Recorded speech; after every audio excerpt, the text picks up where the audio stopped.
Hi, welcome to the Bookish Queer, where the books aren't always queer, but the voice you're listening to is. This is going to be episode 3, and as you can tell, it's a little different than normal. And I mean, I know it's a podcast, and the whole concept of a podcast is, it's audio, there's no video, but we got a new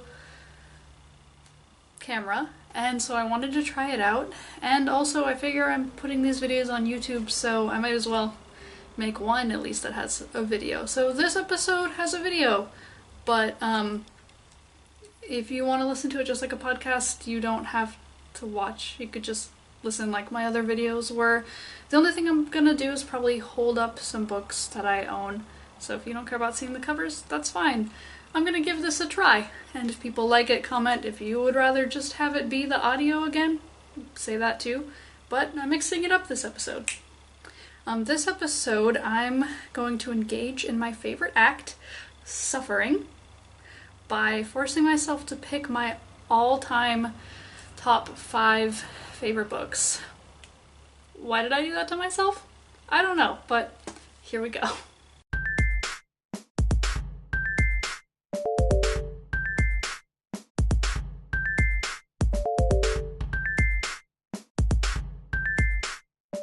Read a lot of books. It's very hard to narrow down my top 5, and honestly, who knows, maybe if I made this list in a few months, the list would be completely different. Maybe I'll read another book in a few months and I'll change my mind. I'll be like, no, this is my favorite book. I know. You're crying. Why are you crying? She hates when I pick her up. That's new. Stop crying. Stop it. But yeah, anyway, maybe I'll find a book in the future, and I'll be like, no, this is the best book I've ever read, so this is the best list I could make as of today, and maybe in the future I'll make a new one, and I'll change my mind about stuff, but I tried really hard to narrow it down for now. Stop crying. Stop it. I also made the list in no particular order because it was already hard enough to narrow down my top 5, so I was like, I'm not gonna torture myself any farther by trying to rank them as the best, like the number 1. Also, they're fairly different books, so I tried to, I wasn't gonna do it. I wasn't gonna narrow them down. I'm already suffering enough. So, the first book I'm gonna talk about is Americanah. Here it is. Chimamanda Ngozi Adichie, who was also, people might know her from We Shall Be Feminists, which was the TED Talk that she gave that Beyonce sampled in her song Flawless. So, multifaceted author there. But this book, I work at a bookstore, and if people come in and they're like, if you just recommend one book that everybody needs to read, this is my go-to book. It is easily in the top 5. Like, when I was trying to think of top 5 books I've ever read, I was like, I don't know where this is gonna be, but easy, it's definitely up there of books I've ever read. It's literature, and it took me a really long time to read this book, which usually bothers me, but it was an experience I never wanted to end. And it's not that it's particularly difficult to read, but there's just something about it that I wanted to chew on it for a long time while I was reading it. And also, since I actually have a video for this one, I really like this design. Honestly, has nothing to do with the quality of books, obviously, but I don't know, there's something to be said for a book that I like to hold. I like to hold it, I like reading it. There's just something about how it's designed that felt really nice. And I think, though, my favorite part about Americanah is that it doesn't push an agenda, but you can very clearly tell that that Adichie has a strong sense of feminism, and it's cleverly and delicately placed in the book. Not that I have an issue with books that are pushing an agenda. I mean, also, like, I'm really into feminism. That's a big thing for me. So it wouldn't have bothered me if it had been more overt, but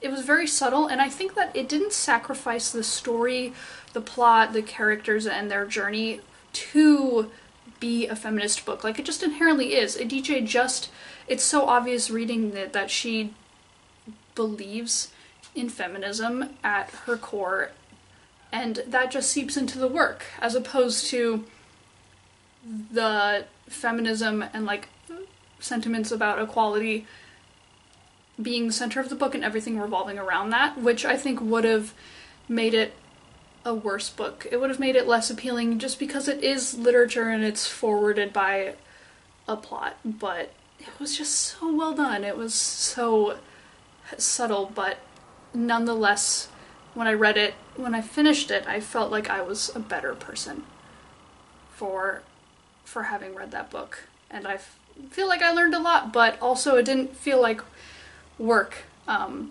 It just felt like I had enjoyed a good story. I have to get Newt out of the room. She's being a bug.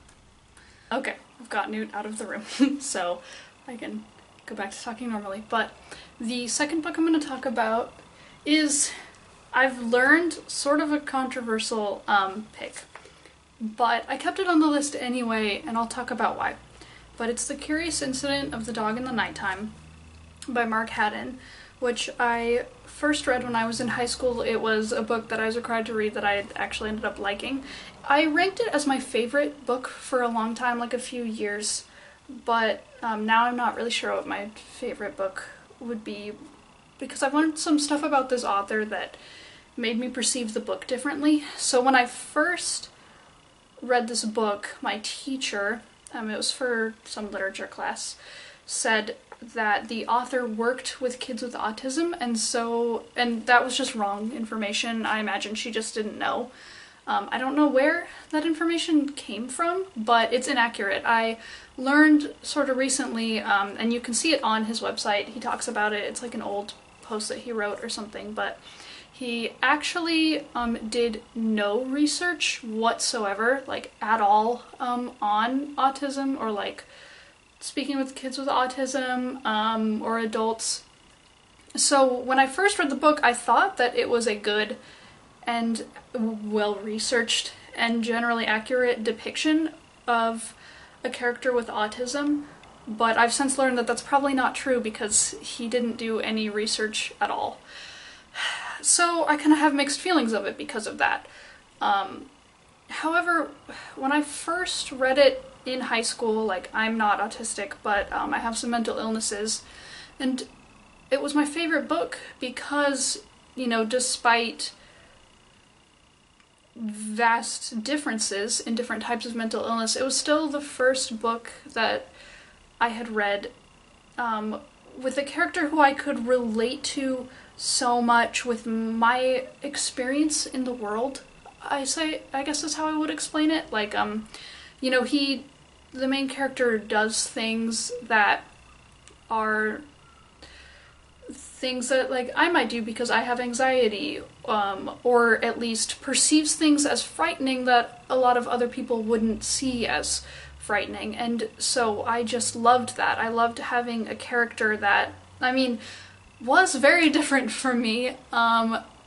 You know, I'm not trying to equate all experiences, or say that autism is a mental illness, because it's not, but, you know, there's some core similarities in people who experience the world differently than a majority of people, and I think that's what it got at. I loved the main character, and I felt that that he was very tender, and that my reaction to the character was like, I wish you didn't have to go through these things.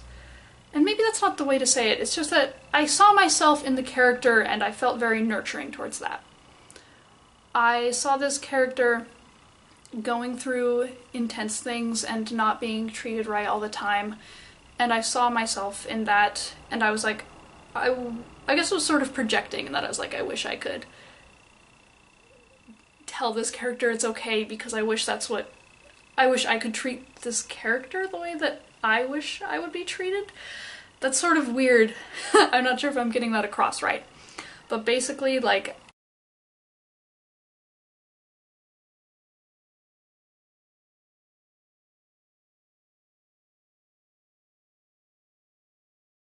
So basically, I have depression and and anxiety, and in the main character of this book, I found something that I could relate to, and that was really nice to see, that reflection of myself. But also the book has a lot of touches of humor in it. I feel like I'm making it sound pretty intense, but it's actually got a lot of funny moments in it, and I used to recommend it a lot at the store before I learned that the author didn't do any research, and I would recommend it because I feel like it transcends genre. Like, even if you haven't read or don't usually read a lot of literature, it was a book that I felt made me a better person for having read it, and I think it sort of spanned across genres, so I would just like recommend it to anyone. But that being said, people who have criticisms of the book because of the lack of research, I don't fault that at all. I think that's definitely valid, and as someone who doesn't have autism, like, it's not my place to say whether or not it's a good representation, because that's not my background and I don't know. So if there's people who hate the book for those reasons, like, I definitely think that's valid. So it was sort of difficult to decide whether or not to keep it on the list, but in the end I did, just because it was so important to me for a long time. I mean, it was my favorite book for many years, so it was really just when I learned that I had been ill-informed about the book that I was like, oh, so it's not my favorite book anymore. I don't know what that would be, but that's the second one on my list. So the third one I'm going to talk about is a kid's book. I really love kids' books. I like middle reader books a lot, and it was sort of hard to not just fill this with kids' books. Maybe in the future I'll make a video just all about like middle reader books, because I think they're so great at taking complex things and boiling it down, but not in a way that dilutes the messages. But this one is a book that I randomly picked up when I was a kid. I lived really close to the library, so I could just walk there, and it was really willy-nilly whatever I picked up off the shelf. I found random stuff. I would just grab whatever. It's this book, The River at Green Knowe, by L.M. Boston. It is a series. The River at Green Knowe is just the one that I happened to pick up first, but I still think it's my favorite of all of them. Here's some of the other ones. They all take place at the same location, at this, not necessarily mansion, but this old house, but not all of the books have the same characters. This book in particular, I'm so glad that I randomly stumbled upon it. I feel like it's sort of niche. We don't really sell it at the store that I work at. Sometimes we have used copies, and maybe it's more popular than I think it is, but I've never really talked to anyone else about it. I've never had people request it or looking for it, and as far as I know, this author didn't write anything else, just this series anyway, so it's sort of obscure to my knowledge. But this book, when I was a kid, and I'm probably not going to explain it right, but this book was creativity to me. It was imagination. I guess I would say it was like the epitome of art, or like what was creative. It's I think it's really cohesive, this particular one in the series, because the three main characters, the three kids, go on a river, and each day it takes them to a new place where they have some weird experience or magical encounter, or just notice things. And I think it makes it have a really cohesive theme, and I think that's part of why this one is my favorite out of all of them, just because the river ties it all together and just sort of makes it have a pattern, I suppose. And I really like books about magic too, and I really don't know how to explain it, but there was just something fascinating to me when I was a kid, that there was this river and they could every day they went out on it, it would take them to a new place where something just wild would happen. And not everything happens on the river in the book. Some of it takes place in the house or like in the gardens.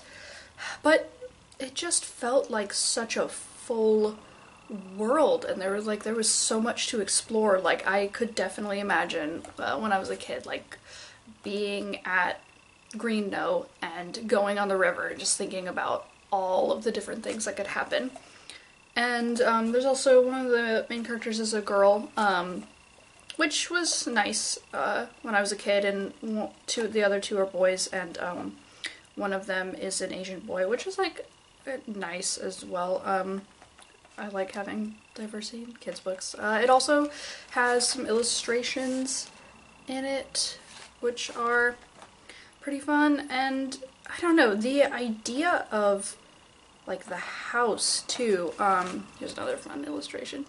The idea, there was that house, and then there's also another house that they find in the river that's like dilapidated, and just, I sort of became very intrigued by the idea of exploring old dilapidated buildings, like aesthetically and also as a source of adventure. I didn't really write cohesive things when I was a kid, but I don't know, whenever I would just imagine things, that kind of became a part of that. So I feel like the book influenced me a lot, and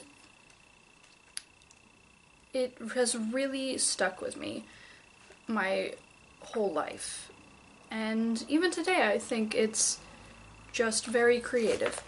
Here's another illustration of when one of the characters builds himself a tiny house and shrinks to be a mouse.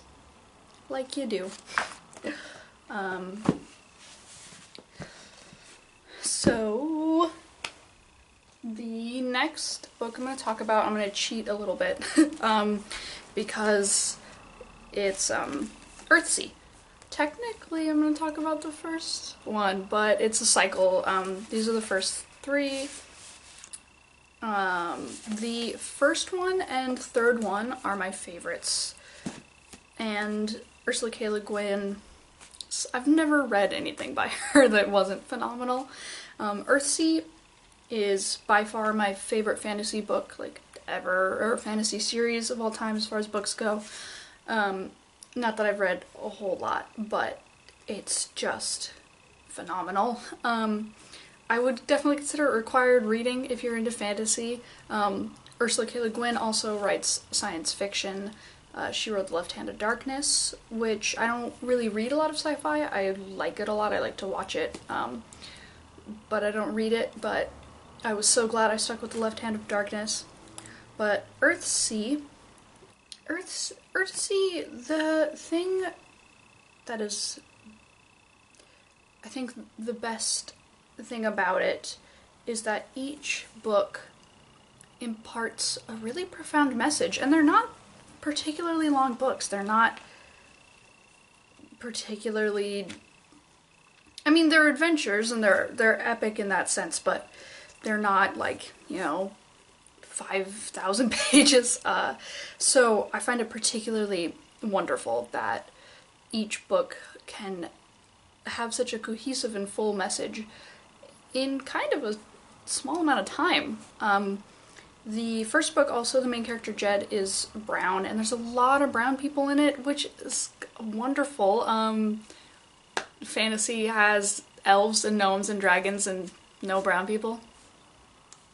At least you have Earthsea to break that. And Ursula K. Le Guin, I think it was maybe in the afterword of this book or an interview that I read with her, but she also talked about how when Earthsea was first being published, she had to go through lots of, as she described, lily white Jed's her main character, like on the cover. And I appreciated that she spoke to that struggle, and she definitely has an awareness of issues in the publishing industry, and I also appreciated that she was like, no, I wrote a brown character, why are you putting a white character on the cover? I just like having that responsibility in authors. I also love that she drew the map herself. I just think that's cute. I think it, again, maybe in the afterword of this book or another one, but she talked about how when she first started writing the series, she started by drawing the map. So that's fun. It's cute. The second book, I wasn't super into, actually, which is kind of strange because the second book is, I read a essay or something by her later that she talked about how the whole idea of the second book was sort of a men and women need each other to succeed and work together, and I'm really about feminism, but I just think as a book it wasn't as interesting. I also think because there wasn't as much traveling adventure, it pretty much all takes place in like one location, which I guess it was just less exciting. It wasn't bad, but the first one, I loved it a lot more, and the third one is The Farthest Shore, and this,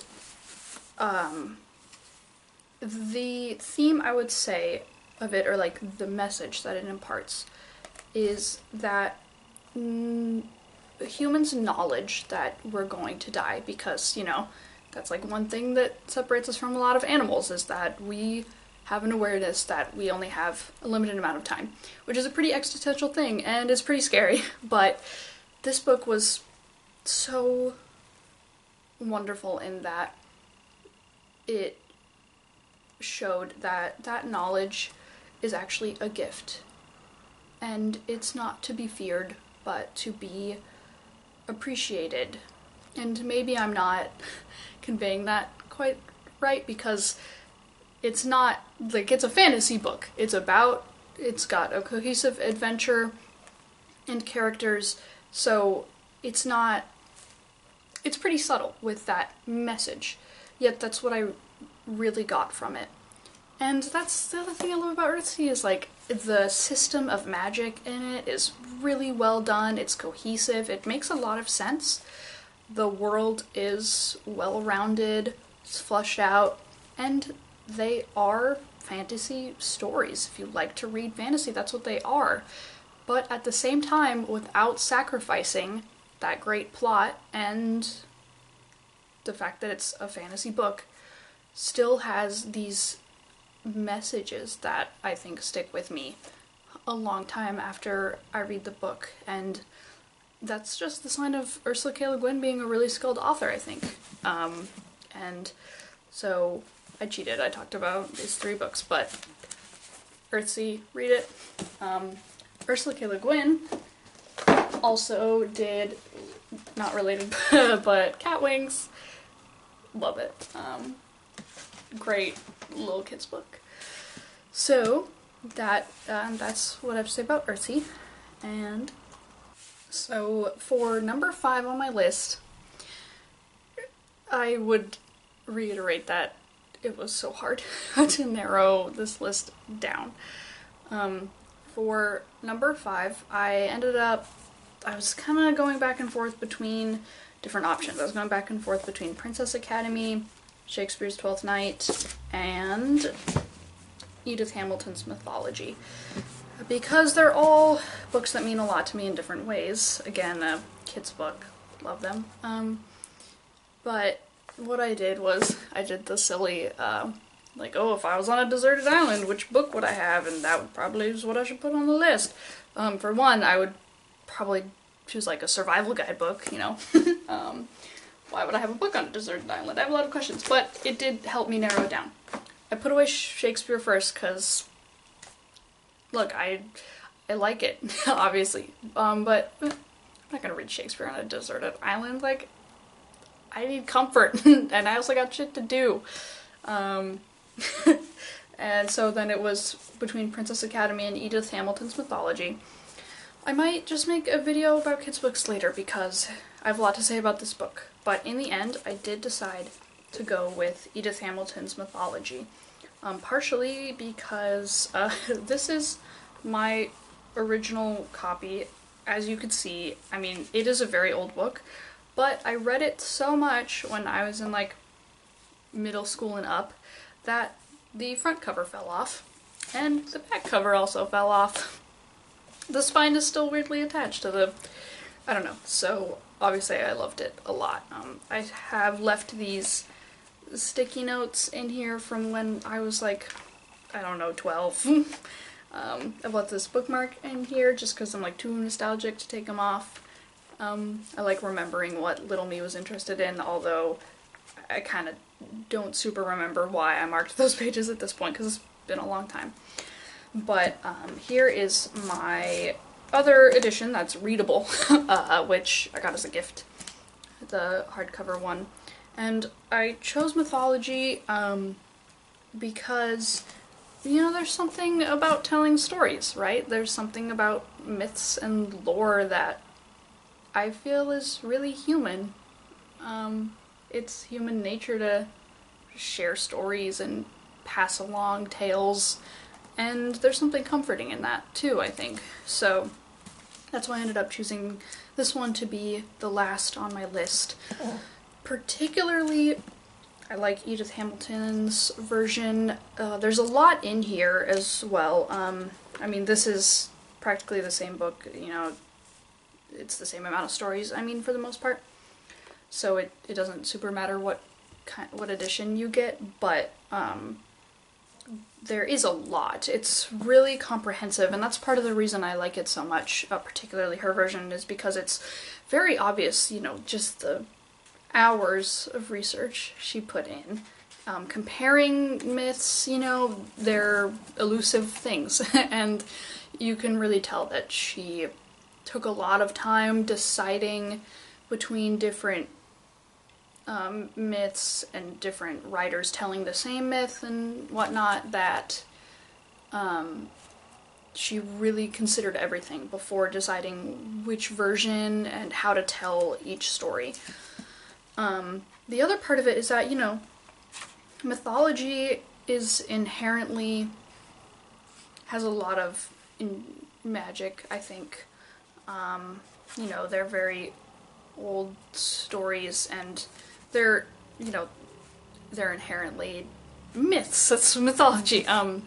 But Edith Hamilton, in her telling of the myths, and also in the introductions that she gives, there's just something about it that brings so much extra enchantment into the myths, which is impressive because you're taking something that's inherently pretty big and making it really come to life, which is why I like her version the best. It's just beautiful. And I mean, when I was reading it when I was a kid, I'm pretty sure, you know, a lot of the language is rather archaic, and I'm pretty sure that a lot of it went over my head, so I'm planning to reread it soon. But, so that might have been a little bit of why I was like, wow, the vocabulary is amazing. But that aside, I still think that the way she tells the stories is special, it stands out, and it's really enchanting. And she gives a lot of background to it, so if you've never read Mythology before, it's a really nice place to start. And that was, she speaks about it in the introduction too, like that's essentially what her goal was to make something that was comprehensive enough, because it's a really giant feat to try to combine like all the Greek and Roman like myths into one volume, so that's already a big task. But she also tried to make it comprehensive without oversimplifying it. And I think she did a good job. And also, if you already know a lot about mythology, it's still worth reading because her take on it is so poetic. Alright, so that was this episode of the Bookish Queer. It's episode 3. Again, probably won't make a lot of video versions of the podcast, but if you like it, let me know. I'm thinking in the future maybe short episodes I'll do a video for, because I had a lot of technical difficulties with this, and it takes significantly longer to edit. That's part of why I like audio, is I can edit it a lot faster. I can edit it while I'm recording. That's what I usually do. And I also like audio because I can cut out all the times I say and it won't be so jolting. But I got a new camera and I wanted to try it out and see if maybe people prefer this version. If so, if you have any book you want me to speak about or like a theme, feel free to leave that in the comments too. I'm looking for ideas. And if you would prefer just audio in the future or just thoughts about that, go ahead and leave that too. And most of all, thanks so much for watching, and I will hopefully see you soon.